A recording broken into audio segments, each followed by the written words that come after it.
sobre el libro de los Salmos. Recuerden que durante este verano hemos estado estudiando diferentes salmos y hoy estaremos viendo el Salmo 15. Así que le invito a que me acompañen al Salmo 15 para que veamos juntos las verdades de la palabra del Señor que hay ahí para nosotros. El título para el sermón de esta mañana es Una vida íntegra delante de Dios. Una vida íntegra delante de Dios basada en el Salmo 15. Así que le invito a aquel que pueda estar de pie para que me acompañe a leer el texto del Salmo 15. Dice así la palabra del Señor.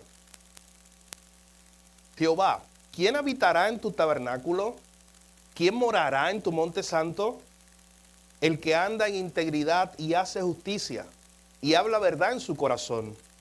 El que no calumnia con su lengua ni hace mal a su prójimo, ni admite reproche alguno contra su vecino.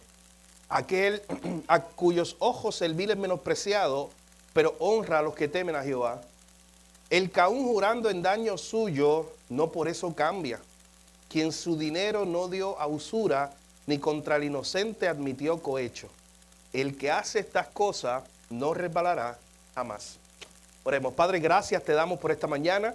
Gracias por la reunión de los santos, la reunión de la iglesia. Señor, gracias porque tú has permitido que estemos juntos hoy, Señor.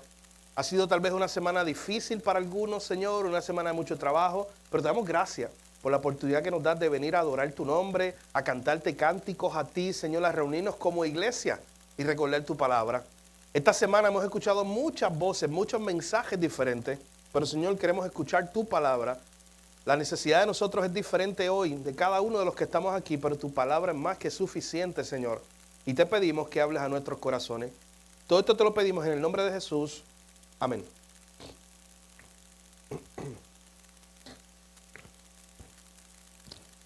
Vivimos en una época, y esto es algo que comentábamos la semana pasada en nuestro sermón, donde la reputación importa más que el carácter.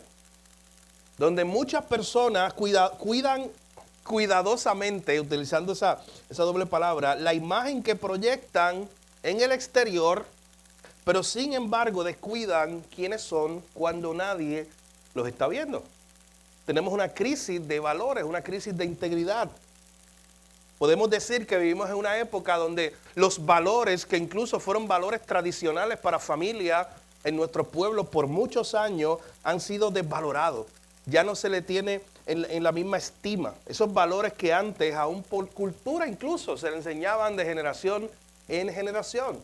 De hecho, hace unos años una empresa que hace encuestas en los Estados Unidos, la empresa Gallup, hizo una encuesta entre los norteamericanos y descubrieron que el 59% de los que fueron encuestados dijeron que para tener éxito hay que hacer lo que sea necesario sin importar el costo, aunque sea incorrecto lo que estás haciendo. Noten la mentalidad del norteamericano promedio según esta encuesta. El 59% dijo que para tener éxito en la vida hay que hacer lo que sea necesario sin importar el costo, aunque lo que estés haciendo sea incorrecto. De ese mismo grupo de personas, el 42% dijo que para tener éxito, el 100% de las veces hay que mentir. Que si tú no mientes en los negocios, en tu trabajo, en los estudios, no vas a tener éxito en la vida. Entonces la pregunta, cuando nosotros vemos un número como este, la pregunta que nos hacemos es, ¿cuál es entonces la ética del cristiano? A la luz de esto, ¿cómo debe vivir el cristiano? Con una ética diferente. La Biblia dice en Filipenses 2 que nosotros tenemos la mente de Cristo. Entonces, eso tiene muchas implicaciones, pero una de las implicaciones mayores que eso tiene es que empezamos a pensar como Cristo, empezamos a tener una mentalidad diferente al mundo. Y la pregunta que nos va a ayudar a contestar este Salmo 15 precisamente es cómo se ve una vida bien vivida para la gloria de Dios, una vida de integridad, en contraste con el mundo que no vive de esa forma. Miren el porciento, 59% de personas que dicen que hay que ser, aunque sea lo incorrecto, o sea, pecar, hacer algo que esté mal por lograr el éxito. Este Salmo 15 comienza con una pregunta, mis hermanos, y es la pregunta más importante de aquí. De hecho, es una de las preguntas más importantes de toda la Biblia. Lo que nos pregunta el Salmo 15 en el verso 1. Miren conmigo. En el versículo 1 el salmista comienza preguntando, es un salmo que escribe David, Y empieza preguntando, Señor, ¿quién habitará en tu tabernáculo? ¿Quién morará en tu santo monte? Esto es una pregunta que no solamente se la hacía David ahí, sino que si usted más adelante va al Salmo 24, también se había hablado de esa idea, de quién puede ser el que esté delante de la presencia de un Dios santo. Incluso Jesús mismo habló en el Sermón del Monte acerca de este tema, ya en Mateo capítulo 5, versículo 8, él decía, ¿tú sabes quiénes son los que verán a Dios? ¿Tú sabes quiénes son los que podrán estar delante de la presencia de Dios? Y Jesús decía, los limpios de corazón. Así que esto es un tema que se repite en otras ocasiones en la Biblia, pero escuche bien, es una de las preguntas más importantes en el registro bíblico. ¿Quién podrá habitar delante de un Dios santo? Y noten que este salmo tenemos que verlo no de manera aislada, sino que tenemos que verlo al contexto de todo el mensaje de la Biblia, al contexto de todo el mensaje del Evangelio. Aquí el salmista no simplemente está preguntando quién puede entrar al tabernáculo, que era la campaña, como una caseta de campaña, usted sabe, donde se manifestaba la presencia del Señor y entraban los sacerdotes y todo eso. Aquí simplemente David no está preguntando quién puede entrar al templo, quién puede entrar al tabernáculo. No, la pregunta es quién puede vivir en comunión con un Dios que es absolutamente santo. Y esa es la pregunta. ¿Quiénes somos nosotros, que somos pecadores, para poder habitar delante de un Dios santo? ¿Quién puede vivir en comunión con Dios? ¿Quién puede habitar en la presencia de Dios? Y cuando tú lees este salmo, de momento empiezas a ver el verso 2 que empieza a hablar, el que pueda habitar delante del Dios santo es el que anda en integridad, hace justicia. Si no vemos el mensaje completo del Evangelio, cualquiera de nosotros se puede confundir y decir, oye, pues la respuesta del salmo es que el que pueda habitar delante de Dios es el que sea perfecto y el que cumpla todas estas cosas. Pero en realidad, como le decía hace unos minutos, mi hermano, este verso, este pasaje de los salmos hay que verlo a la luz del Evangelio. La pregunta sería, ¿quién puede vivir delante de un Dios santo? Nadie, por sus propios méritos. Pero por medio de aquel, por medio de Cristo, por medio de aquel que hizo posible que nosotros estemos delante de un Dios santo, ahora podemos vivir de esa manera que habla de los versículos 2 al 5. Así que cuando el salmista pregunta, ¿quién puede habitar en la presencia de Dios? La respuesta no es el que sea perfecto, porque ninguno lo es. La respuesta es el que vive con integridad como fruto de una relación con Dios. Y eso es lo que veremos en esta mañana. David responde a esa pregunta describiendo el carácter de una persona que verdaderamente le pertenece a Dios, de una persona que ha sido transformada.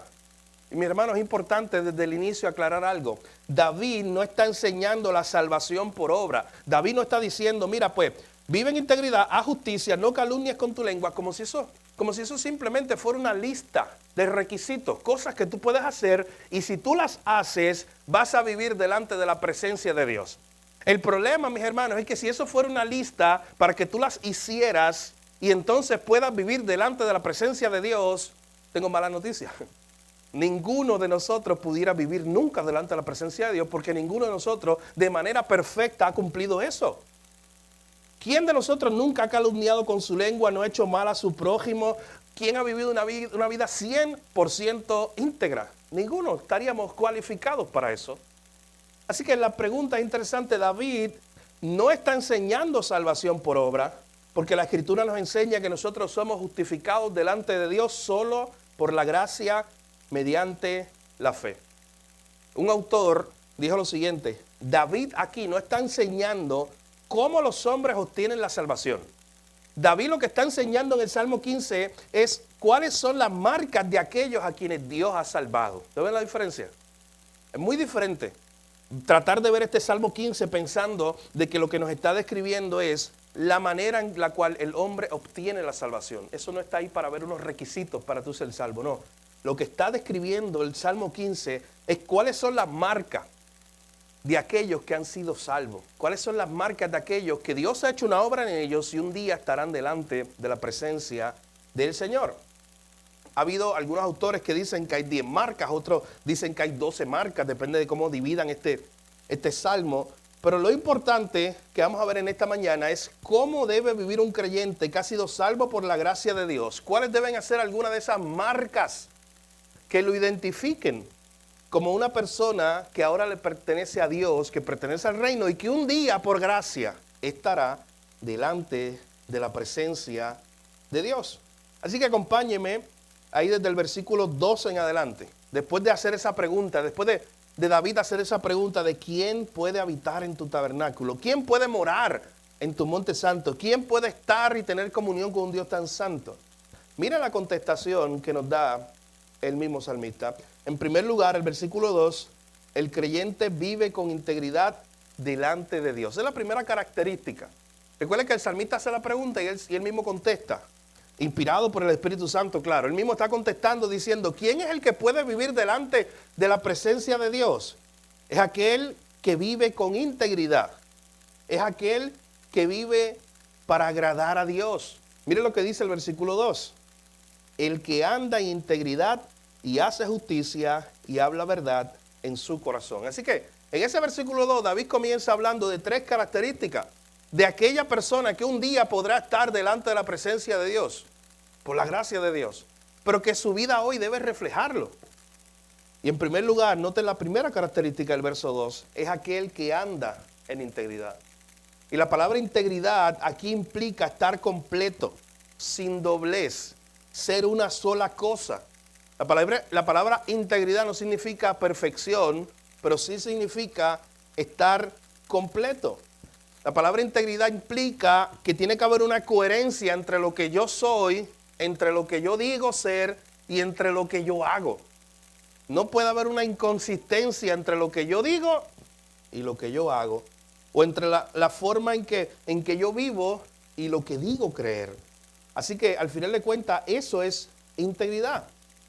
La palabra integridad lo que nos está enseñando es que el creyente, alguien íntegro, debe ser el mismo en la iglesia, en su trabajo, en su familia e incluso cuando nadie lo ve. De hecho, hay un autor que en algún momento dijo que el verdadero carácter tuyo y mío y la verdadera integridad se mide ahí, cuando nadie nos está viendo. Así que noten que lo primero que está diciendo el salmista es, ¿quién es aquel que podrá vivir delante de un Dios santo? Él es un Dios santo, Él quiere que su pueblo sea un pueblo santo. Eso no es posible por ti y por mí, porque nosotros conocemos el marco del Evangelio completo. Hay una obra que Cristo hace posible que entonces tú y yo estemos delante de su presencia, pero si tú y yo le pertenecemos a Él, tenemos que ser como Él. Si tú y yo vamos a estar delante de la presencia de un Dios santo, el llamado bíblico es a vivir en santidad, y en primer lugar se nos dice, vivan en integridad. Mucha gente desea simplemente, incluso muchos cristianos, tener una buena reputación. Pero mi hermano, a Dios le interesa más tu carácter, que tengas un buen carácter, que seas íntegro, que seas la misma persona aquí, que seas la misma persona allá afuera. Recuerde, hace un tiempo atrás nosotros estuvimos hablando de esto y decíamos que en la parte de atrás de la iglesia no hay un tipo de ropero donde tú y yo ponemos nuestras ropas del mundo y nos las quitamos después cuando nos vamos, como un tipo de vestimenta cristiana. No existe tal cosa, mi hermano. La vida cristiana debe ser una transformación que comience en mi interior y se vaya reflejando en cada área de mi vida. Y cuando habla aquí el que anda en integridad, noten que no está diciendo el que en ocasiones quiere ser íntegro, en ocasiones quiere hacer las cosas bien, en ocasiones quiere vivir en rectitud. No, está diciendo es que eso es un modo de vida. Porque el que ha sido cambiado por Cristo ahora tiene una mente diferente, como decíamos hace unos minutos. Tiene la mente de Cristo, anda en integridad, anda como Jesús. Quiere vivir de una forma diferente. Mi hermano, por eso el cristianismo debe ser una contracultura. Por eso debemos vivir contrario a mucho de lo que vemos allá afuera de cómo vive este mundo. Un mundo que vive en contra de Dios, un mundo que una y otra vez se levanta en contra de la palabra del Señor. Así que en primer lugar, esta primera característica que vimos es aquel que es íntegro. En segundo lugar, dice el versículo 2, aquel que hace justicia. O sea, aquel que obra correctamente, aquel que hace lo correcto. Así que noten la idea bíblica de alguien que un día va a estar delante del Señor. Es alguien que ha sido transformado, su ética, su modo de pensar, su modo de vida ha sido transformado, su caminar. Ahora camina en integridad, ahora obra en justicia, o sea, hace lo que es correcto. ¿Cuántas veces tú te preguntas en la semana, ¿esto es correcto? Muchas veces en la semana nos podemos preguntar eso muchas veces. En muchas ocasiones esa pregunta puede estar aquí. ¿Esto que voy a pensar es correcto? ¿Esto que estoy pensando hacer es correcto? ¿Esto que me están invitando a hacer es algo correcto? ¿Cómo nosotros sabemos lo que es correcto? Claro, tenemos la guía bíblica, que es nuestro manual, que es nuestra guía de la sabiduría de Dios para conducir nuestra vida. Pero lo que nos está enseñando este versículo 2 es que la verdadera fe produce obediencia práctica. Mi hermano, si tú fuiste transformado por la gracia de Dios en Cristo y un día estarás delante de la presencia del Señor, de un Dios santo, se supone que a través de tus obras, de tu día a día, de tu obrar en justicia, de tu caminar correcto, de tu vida en integridad, se muestre tu fe. ¿Ustedes no recuerdan a Santiago cuando en algún momento dijo que la fe sin obra está muerta? La fe siempre está acompañada de obras que demuestran que tú has sido salvo y que ahora andas en el camino correcto. Así que el salmista está pensando y está diciendo aquel que anda en integridad, aquel que hace justicia, que vive en el camino correcto delante de Dios. Y número 3, ahí basado en ese versículo 2, aquel que habla verdad en su corazón. Noten que todas estas características están describiendo el carácter de una persona que ha sido transformada, que un día estará delante de la presencia de un Dios santo. Habla de su integridad, habla de su vida recta delante de Dios. Y noten que David está hablando del corazón. Y dice, aquel que habla verdad en su corazón. Primero la verdad tiene que gobernar el corazón antes de que salga de nuestros labios. De hecho, la idea bíblica es que antes de estar en tus labios, la verdad debe estar en tu corazón. El mismo Señor Jesucristo, ¿cuántas veces habló y cuántas veces nos enseñó acerca de eso? De que lo que sale de nuestro corazón muestra lo que verdaderamente hay ahí. De la abundancia del corazón, dijo Jesús, habla la boca. Así que el salmista está diciendo, aquel que ha sido transformado por la gracia de Dios, aquel que un día tendrá el privilegio de estar en la presencia de Dios, debe ser alguien íntegro, debe ser alguien que haga justicia, que viva de manera correcta según los principios de Dios, debe ser alguien que está dominado por la verdad de Dios. Y alguien que está dominado por la verdad de Dios rige su vida por la verdad de su palabra, no por sus propias opiniones. No por lo que me convenga más, sino por lo que dice la palabra de Dios. Así que esto es lo primero que vemos. El creyente, aquí en este versículo 2, nos muestra que el creyente debe vivir con integridad delante de Dios. En segundo lugar, el creyente demuestra integridad en sus relaciones con otros. Esto no solamente mi relación con Dios, sino que aquí el mismo salmista está hablando de que mi vida delante del Señor, mi vida transformada debe mostrarse a través de mis relaciones con otros. Miren aquí el versículo 3. Noten cómo comienza a hablar del versículo 3 al 5 de mis relaciones con otras personas. Dice, ¿quién es el que habitará en el tabernáculo? ¿Quién es el que morará en el monte santo de Dios? El que no calumnia con su lengua, el que no hace mal a su prójimo, el que no admite reproche alguno contra su vecino. Hermano, la verdadera espiritualidad siempre se refleja en las relaciones humanas. Yo no puedo decir, oye, yo tengo una excelente relación con Dios, si no lo demuestro con mi relación con mi prójimo. De hecho, ¿no fue Juan el que dijo en algún momento, oye, ¿cómo tú dices que amas a Dios, a quien no ves, si no amas a tu hermano, a quien lo ves todos los días? Juan decía eso. Porque no puede haber una incoherencia, no puede haber un choque entre esas dos realidades. La verdadera espiritualidad siempre se va a reflejar en las relaciones humanas. Yo voy a demostrar que tengo una relación con Dios a través de mi relación con el prójimo, a través de cómo yo trato a mi prójimo. Así que noten cómo aquí el Salmo 15, que está tratando de ver algunas características de una persona que ha sido transformada, no solamente habla de caminar rectamente, vivir en integridad, hablar la verdad en nuestros corazones, sino que ahora en el verso 3 comienza a hablar de mi relación con otro. Y en primer lugar, la característica que presenta el versículo 13 es uno que controla su lengua, que no calumnia con su lengua, que no disfruta los rumores, los chismes, que no está buscando hacer daño con sus labios. Usted sabe que el libro de Proverbios capítulo 12 dice que nuestra boca es como una espada o como una medicina. Desde que yo me aprendí ese versículo, siempre literalmente me imagino esas dos cosas cada vez que voy a hablar. O sea, con tus palabras tú puedes o herir personas como si fuera una espada o proveer una medicina. Y la pregunta que tenemos que hacernos una y otra vez, mi hermano, es Oye, si yo vivo como un creyente que ha sido transformado por la gracia de Dios y que un día estará delante de la presencia del Señor y que hoy debo estar mostrando cómo esa gracia me está transformando, estas características me están identificando, porque mi hermano, se supone que este versículo o estas características estén hablando de ti y estén hablando de mí, de alguien que ha sido transformado por la gracia de Dios. Como le decía al inicio, tú miras estas características y te ves bien lejos de ellas muchas veces. Dice, oye, pero es que yo lucho con esto, yo lucho con lo otro, pero es que yo no soy perfecto en esa área. Pero sabes que al final de cuentas de eso se trata. Aunque me estoy adelantando casi al final, pero de eso se trata esto. Es de cuando tú veas tu imposibilidad de tú vivir de esta manera y salgas corriendo a Cristo, porque es el único que puede hacer que tú vivas de esta manera. Es cuando tú veas tu necesidad de Él. Mi hermano, no hay problema. Cuando la gente se cree perfecta, la gente no tiene ningún problema. Ellos creen que son perfectos y viven su vida tranquila. El problema es cuando tú ves tu imperfección. Cuando tú dices, oye, que se supone que yo viva de esta manera, delante de Dios, en integridad, haciendo justicia, viviendo correctamente, no calumniando con mi lengua a mi prójimo, y me choco con la pared de que, oye, yo no vivo así muchas veces. Y eso te lleva, mi hermano, a depender más de Cristo, a salir corriendo a Él. Así que, literalmente lo que está diciendo esta línea del verso 3, el que no calumnia con su lengua. Y al final del verso 3 cuando dice, el que no admite reproche alguno contra su vecino. Lo que está diciendo esa última línea es aquel que no participa en conversaciones que humillan a otro.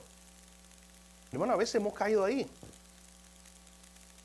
¿Qué implica esa práctica? Bueno, si alguien comienza a hablar mal de una persona, tú y yo como hombres o mujeres piadosas no podemos alimentar esa conversación.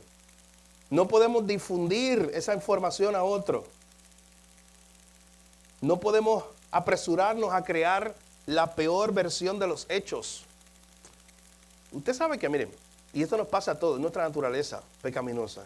Usted recuerda cuando usted estaba en quinto grado, en cuarto grado, y hacían el famoso juego de que yo comenzaba aquí con mi hermano y le decía una frase, y cuando llegaba acá, si le daba la vuelta a la iglesia, no era lamentablemente lo que yo le había dicho a él. La probabilidad de que eso se cambiara es grande. ¿Por qué? Porque uno le añadió. ¿Usted sabe qué? El problema es que hay gente que cuando quiere compartir algo dice, es que esto está como soso. Si yo comparto este dato, yo tengo que añadirle un poquito. Algún detalle. Le tengo que añadir algo para que guste más. Para que impresione más. No sé, para que la gente se ría más. Y este le añadió y aquel le añadió y el otro. Y usted sabe que cuando llega acá una bomba y no era nada de lo que se dijo originalmente. Pero bueno, bíblicamente el creyente no debe participar en eso. De hecho, hay todo un capítulo de la Biblia en Santiago dedicado a la lengua. A cómo debe vivir un cristiano sujetando su lengua a Dios. Para que todo lo que hable sea digno de Dios. De hecho, el mismo salmista llega un momento donde dice, Señor, pon freno a mi boca. ¿Usted le ha dicho eso al Señor? Es una oración bíblica. Dígaselo, esa oración al Señor. Él le dice, pon guarda, así literalmente le dice, pon guarda en mi labio. Para que yo no diga lo que no tengo que decir. Mi hermano, noten que el salmista está abordando muchas cosas de cómo debe vivir un verdadero creyente. Vive en integridad, hace justicia, habla verdad en su corazón. De hecho, el 2 y el 3 están conectados, porque si la verdad está en su corazón, se supone que eso es algo que salga de sus labios. Así que se supone que si viene por ahí una mentira, yo voy a contrarrestar eso. Yo voy a cortarlo, yo no voy a participar de eso. Mi hermano, ¿y sabes que el chisme es algo tan y tan sutil que tú y yo podemos caer, mira, redondito aún sin querer queriendo, como decimos? Porque el chisme hasta lo podemos espiritualizar.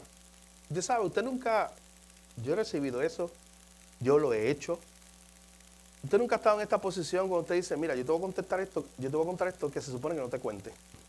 Oye, pues detén la persona y dile, no me lo cuente. Pero algo pasa dentro de nosotros que queremos saber. Y que tú no te vas a quedar tranquilo hasta que tú sepas. Pero cuando alguien empiece por ahí diciendo, esto se supone que yo no te lo diga. No, pues no me lo diga, mi hermano, huye de eso. Y no me lo diga, yo no quiero saber. O lo espiritualizamos de otra forma, cuando decimos, mira, esto yo te lo voy a contar, pero es para que ore. Solo para que ore. No lo compartas con nadie, ora por esto. Hay muchas maneras, bien sutil, pero participamos de muchas maneras en esto, mi hermano. Cuidémonos. Aquel que tiene la verdad de Dios en su corazón, según el verso 2, cuida sus labios, no calumnia con su lengua. Busca la manera de agradar a Dios en todo, en lo que hace y en lo que dice. Este Salmo 15 nos está llevando a eso, a pensar en lo que yo hago, en cómo yo vivo y en mis labios, en lo que yo digo. ¿Qué cosas estoy diciendo? Mis conversaciones están agradando a Dios. Vuelvo y repito, Jesús dijo que de la abundancia del corazón habla la boca. Santiago tiene todo ese capítulo dedicado al tema de la lengua y dice, mira, la lengua es un instrumento tan pequeño, pero puede ocasionar grandes fuegos, puede ocasionar grandes daños.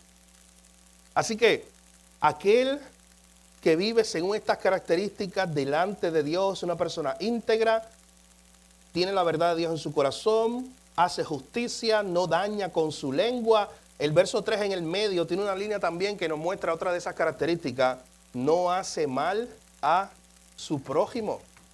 Pero hermano, el cristiano activamente debe estar buscando el bienestar de otro. Activamente debe estar buscando o procurando el bien, porque él ha recibido el mayor bien de todos, que es la gracia de Dios en Cristo. Y si usted ha recibido el mayor bien de todos, usted debe ser un hacedor de bienes. Usted debe estar intencionalmente buscando cómo hacerle el bien a otro.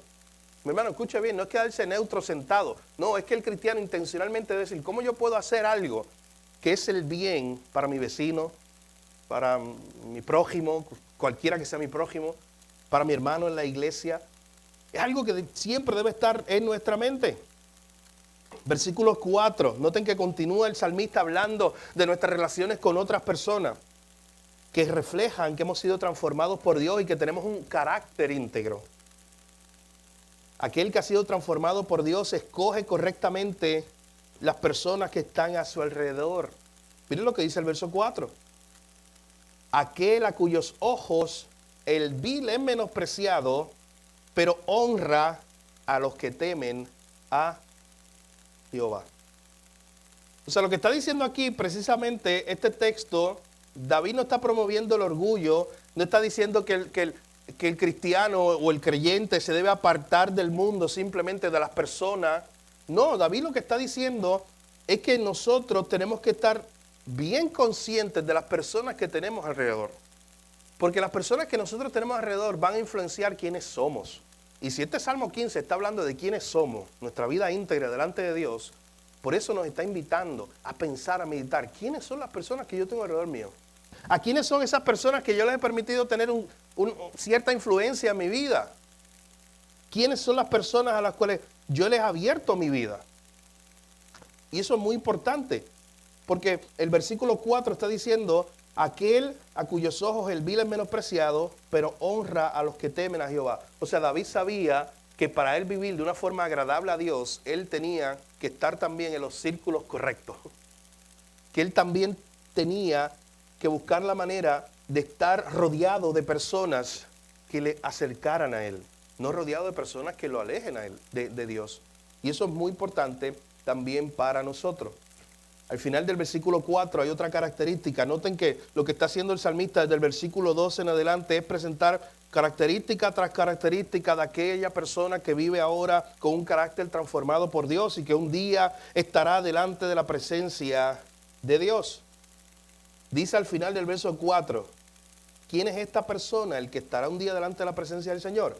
El que aún jurando en daño suyo, no por eso cambia.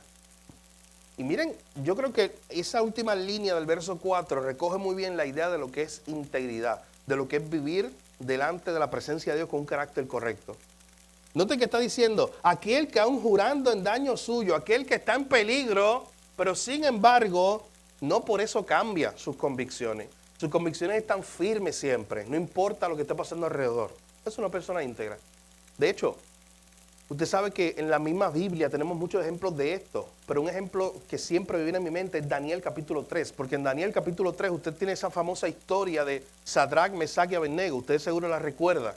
Un día donde está este hombre, Nabucodonosor, un hombre megalomaníaco, un hombre que quería todo que girara alrededor de sí mismo, manda hacer una gran estatua de sí mismo para admirarse, para que la gente lo admire. Y él había promulgado una ley que todo aquel que escuchara los instrumentos, cuando sus sirvientes tocaran los instrumentos, todo el mundo tenía que arrodillarse delante de la estatua. Y usted se imagina esa escena cuando están todos ahí, todo el pueblo arrodillado delante de la estatua, pero a lo lejos se ven tres jovencitos que no se arrodillaron. Esos eran Sadrach, Mesach y Abednego, tres jovencitos que eran de Dios, tres jovencitos que eran íntegros, que querían vivir para Dios, que no cambiaban sus convicciones. Y es interesante porque Nabucodonosor los manda a buscar y le dice, oye, ¿qué les pasa a ustedes? ¿Ustedes no escucharon los instrumentos ni escucharon la ley?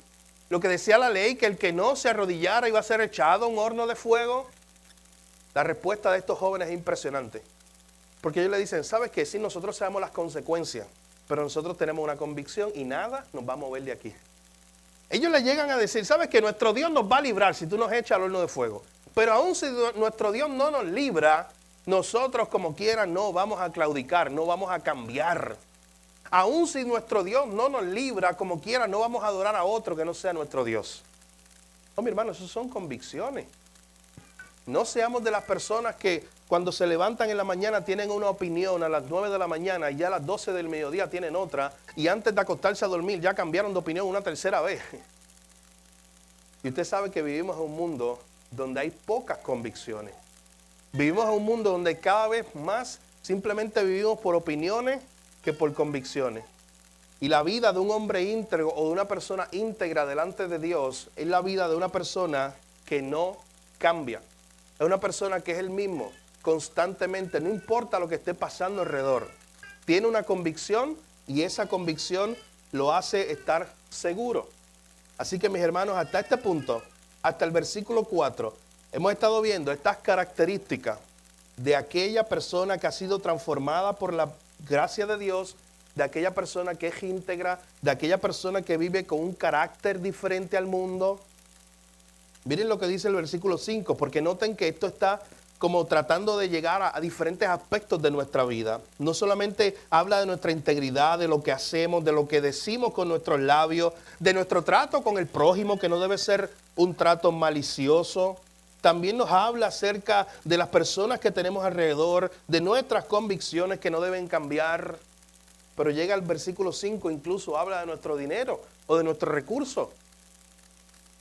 Y dice el versículo 5, ¿quién es aquel que habitará en tu tabernáculo? ¿Quién morará en tu monte santo? ¿Quién es aquel que muestra una vida transformada por la gracia de Dios? Quien su dinero no dio a usura, ni contra el inocente admitió cohecho. ¿Usted sabe lo que nos está hablando aquí en esa última parte del verso 5? Es aquel que no usa sus recursos para hacerle daño a otros. De hecho, había una ley que Dios había puesto incluso en el Antiguo Testamento para cuidar a su pueblo, para que cuando hicieran préstamos, la gente, especialmente los ricos, no se aprovecharan de eso y explotaran a los pobres. O sea, noten que aún la vida transformada por la gracia de Dios, una persona que ahora le pertenece a Dios, cambia todo. Lo que nos está hablando el Salmo 15 es que cambia mi forma de ser, mi forma de vivir, mis relaciones con las personas, mi forma de hablar, mi forma de dirigir mis recursos, mi dinero. Ahora cambia mi mentalidad. Ahora yo no quiero usar mis recursos para explotar a otros, para engañar, para hacerle daño a otros. Ahora yo quiero usar mis recursos para el bien. No da su dinero a usura, no engaña a otras personas. Estas son, mi hermano, algunas de las características que se mencionan aquí en el Salmo 15 de una persona que ha sido transformada y que un día estará delante de la presencia del Señor. Pero miren cómo termina la última parte del versículo 5. Dice, el que hace estas cosas, el que vive de esta manera, no resbalará jamás. El que vive de esta manera, no resbalará más. El que vive de manera íntegra, con la verdad en su corazón, no haciéndole mal a su prójimo, hablando con su boca cosas buenas, no malas, usando sus recursos para el bien, no para mal. El que vive de esa forma está caminando en un territorio firme, porque está caminando según el diseño de Dios para su vida. El que no viva así, sabes que está caminando en un terreno muy resbaloso, y cuando tú caminas en un terreno resbaloso, de seguro te va a estrellar. O sea, mira de otra forma, el que vive siempre diciendo mentiras, el que vive siempre haciéndole daño al prójimo, el que vive usando su dinero para hacerle daño a otro, el que no vive en integridad, ese es el que está caminando en caminos resbalosos. Pero el que está viviendo según estas características, el que está viviendo para Dios, delante de Dios, ese no resbalará jamás porque está en un terreno firme, porque está viviendo según el diseño de Dios. Y la pregunta obligada para todos en esta mañana, mi hermano, ¿cómo vamos a vivir o incluso cómo estamos viviendo hoy? ¿Estamos viviendo según el diseño de Dios para nuestra vida, como debemos vivir según Dios y según su palabra? ¿O estamos viviendo según nuestra propia sabiduría, como yo crea que pueda vivir? Yo le decía al inicio que cuando tú ves un salmo como este y ves esa pregunta, ¿quién podrá habitar delante de Dios? Y de momento ves todas esas características que se mencionan, que simplemente las desglosamos. Uno puede ver este salmo y decir, oye, pero es que entonces, ¿quién ha vivido de esa forma? Nadie. ¿Usted se acuerda un día cuando viene la destrucción de Sodoma y Gomorra? ¿Alguien se acuerda? En el libro de Génesis, viene la destrucción de Sodoma y Gomorra y está Abraham. Y de momento Abraham comienza a interceder delante de Dios y Abraham comienza a decir, Dios, pero es que bendito, no destruyas esa ciudad porque es que quizás hayan 50 personas buenas allí. Y usted recuerda lo que le dice Dios. Dice, no, vamos a hacer algo. Si hay 50 personas buenas, yo no voy a destruir esa ciudad. El problema es que no habían 50 personas buenas. Y de momento eso como que va así, bajando de 50, 40, 30. Oye, por lo menos si hay una persona buena, no destruya esa ciudad. Y él dice, no, tranquilo, si hay una persona perfecta allí, no se va a destruir la ciudad. Y cuando usted pasa la página en el libro de Génesis, se da cuenta que lo próximo que vino es la destrucción de la ciudad, de Sodoma y Gomorra. ¿Por qué? Porque no hay ni siquiera uno que hubiera sido perfecto, y menos en una ciudad como esa. No había ni siquiera uno. Mi hermano, la enseñanza bíblica nos enseña que tú y yo no podemos hacer eso, no podemos vivir de esta forma que se nos está invitando a vivir por nosotros mismos. La palabra del Señor nos muestra que no hay forma en que tú por tu propia fuerza puedas vivir de manera íntegra, haciendo justicia, no calumniando con tu lengua, utilizando tu dinero siempre para el bien, honrando a los que temen a Jehová. Todas estas características. Por eso es que hay que salir corriendo a Cristo. Por eso necesitamos la gracia de Dios en Cristo. Míralo de esta forma. Cristo te enseña, y un pasaje como este nos enseña las características. ¿Cómo debe vivir un cristiano, un creyente? Eso nos lleva a decir, oye, es que yo no vivo así muchas veces. Yo necesito la gracia de Dios en Cristo. Yo necesito la sabiduría de Él, las fuerzas de Él para vivir de esa manera. Y eso nos debe llevar a orar en dependencia. Nos debe llevar a pensar en Jesús. De hecho, podemos decir, mis hermanos, que Cristo fue el único hombre que cumplió perfectamente el Salmo 15. Al final de cuentas, ¿quién ha vivido realmente así el 100% de las veces? Caminando en integridad, haciendo justicia, hablando la verdad en su corazón, no calumniando con su lengua, no haciendo nunca mal a su prójimo, y todas esas características que están ahí. Si somos honestos, todos hemos mentido, todos hemos hablado mal alguna vez, todos hemos fallado en integridad, todos hemos sido inconsistentes. Todos nos hemos desviado de una u otra forma, mi hermano. Solo uno cumplió perfectamente este salmo y fue Jesús. De hecho, ¿sabes que esas son las buenas noticias de salvación? Porque fueran malas noticias si solamente se nos dice, oye, tienes que vivir de esta manera, esta es la manera que deben vivir delante de Dios, trata tú de resolverlo. ¿Usted se imagina que Dios hubiera hecho eso? ¿Sabes cuántos hubieran sido salvos hasta hoy? Ninguna persona.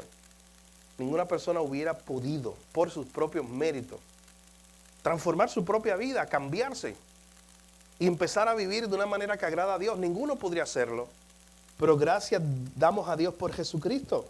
Aquel que vivió una vida perfecta, que siempre hizo justicia, que caminó perfectamente en integridad y nos los enseñó en sus evangelios, su vida, que siempre vivió buscando la voluntad del Padre. Damos gracias a Dios por Cristo. Aquel que no solamente, mi hermano, es nuestro modelo, simplemente para que lo miremos y tratemos de ser como Él. Es que tú no puedes ser como Él por tu propia fuerza. Él es tu modelo, pero es para que dependa de su gracia y dependa de Él, de la operación de su Espíritu Santo en tu vida, para que puedas vivir de esta manera. Mi hermano, al final de cuentas, tenemos que preguntarnos en esta mañana, si ya estoy en Cristo, Si se supone que ya yo he sido transformado, si se supone que Cristo habita en mí y que yo tengo la mente de Cristo, como dice Filipenses capítulo 2, se supone que yo viva con una ética diferente, con una forma de pensar diferente, se supone que aunque no de manera perfecta, pero estas características me tienen que identificar. Se supone que yo esté luchando cada día más por no hacerle mal al prójimo, al contrario, ahora yo estoy una y otra vez buscando cómo hacerle el bien. Antes, cuando yo estaba sin Cristo, cuando tú estabas sin Cristo, bíblicamente dice la Biblia que lo que tú y yo podíamos hacer era planificar cómo hacerle mal al prójimo. Vivir para nosotros mismos, sin importarnos la persona que estuviera al lado. Pero ahora vivimos para hacerle bien a nuestro prójimo. Antes nuestra lengua la utilizábamos y si había que destruir a alguien en el camino, lo destruíamos con nuestros labios. Hoy no tenemos que cuidar de eso. Antes no importaba si cumplíamos nuestra palabra o no. Ayer yo tenía una conversación con una persona porque llegamos a hablar acerca de los contratos, de cómo antes el contrato era a la mano, usted sabe, era mi palabra, yo te la doy y ya, esto basta.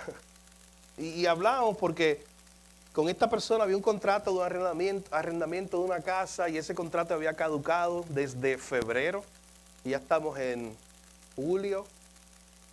Y de febrero a julio, literalmente, todo hasta este momento depende de una palabra que el arrendatario le dio al cliente. Y yo pensaba en eso, hablando con esta persona, yo pensaba en eso y decía, wow, eso es triste, pero eso se ha perdido. De hecho, ha funcionado hasta hoy porque son cristianos y porque viven de esta manera, viven diferente. Pero usted sabe que eso ya no funciona en el mundo. Pero la pregunta es, mi hermano, mi vida se está conformando al evangelio que yo profeso. Mi vida se está conformando a Cristo cada día.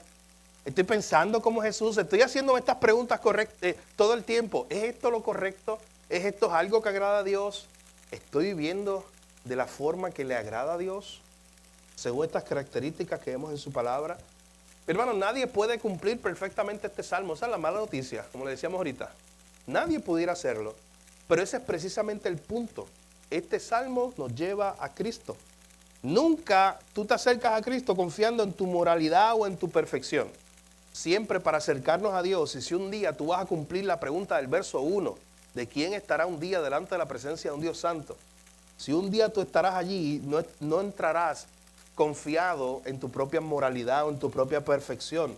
Estarás confiado en la justicia perfecta de Cristo.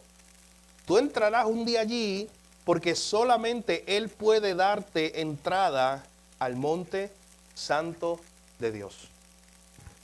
De hecho, esa pregunta del verso 1, ¿quién habitará en tu tabernáculo? ¿Quién morará en tu santo monte?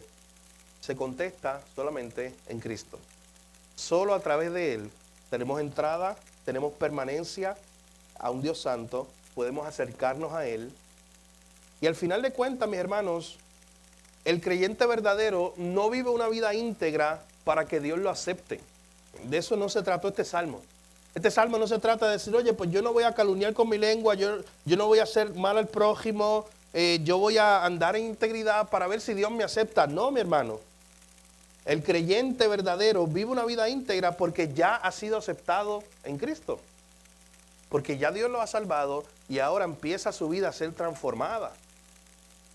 Mi hermano, piensa en esta semana cómo estás viviendo, qué estás diciendo con tus labios. Y cada vez que falles, porque vas a fallar, porque somos pecadores y esa es nuestra realidad, ve corriendo a Cristo. Dile, Señor, yo quiero ser conformado cada vez más a tu imagen. Ayúdame, Señor. Hermano, y puede ser que en esta mañana, si tú estás en Cristo, tú estés luchando con alguna de estas áreas, porque nota que este salmo habla de varias áreas de nuestra vida, de nuestra integridad, de nuestras convicciones. Puede ser que alguno de nosotros esté como que hoy aquí, mañana acá, en ciertas cosas, con nuestra lengua, haciéndole mal al prójimo o luchando con eso.